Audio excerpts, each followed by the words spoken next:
How can you identify irony in literature? Imagine reading a story where everything seems to go in the opposite direction of what you expect. That's a clue that irony might be at play. Irony in literature is about noticing when what appears to be true isn't actually the case. It involves spotting a difference between what seems to be happening and what really is happening beneath the surface.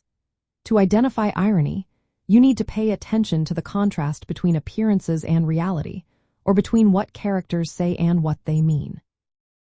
There are three main types of irony to look for. First is verbal irony.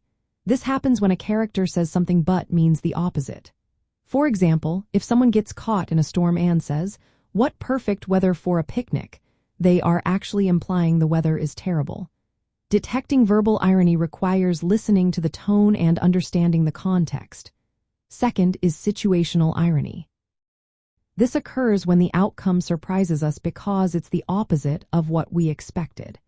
Think of a fire station burning down. That's situational irony because the place meant to prevent fires ends up being destroyed by one. Recognizing this involves understanding what the story or situation leads us to believe should happen versus what actually happens. The third type is dramatic irony. This is when the reader or audience knows something that the characters do not. For example, if the audience knows a character's friend is a traitor, but the character trusts them completely, that's dramatic irony. It creates tension and makes us anticipate what will happen when the truth is revealed. Besides these main types, there are others like Socratic irony, where a character pretends ignorance to expose someone else's flaws, and cosmic irony, where fate seems to work against a character's plans. To spot irony effectively, start by examining the context. What do you expect to happen? Then look at what actually happens or what characters say. Is there a contradiction?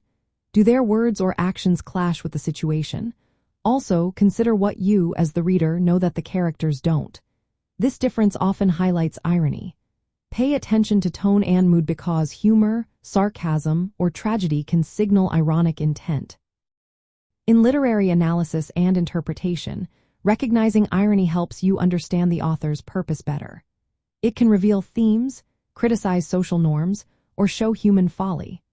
Irony makes stories more interesting because it keeps readers thinking and questioning what's real versus what's meant. So next time you read poetry or prose, look for those moments where things don't quite add up. Those are often the key to understanding the deeper message.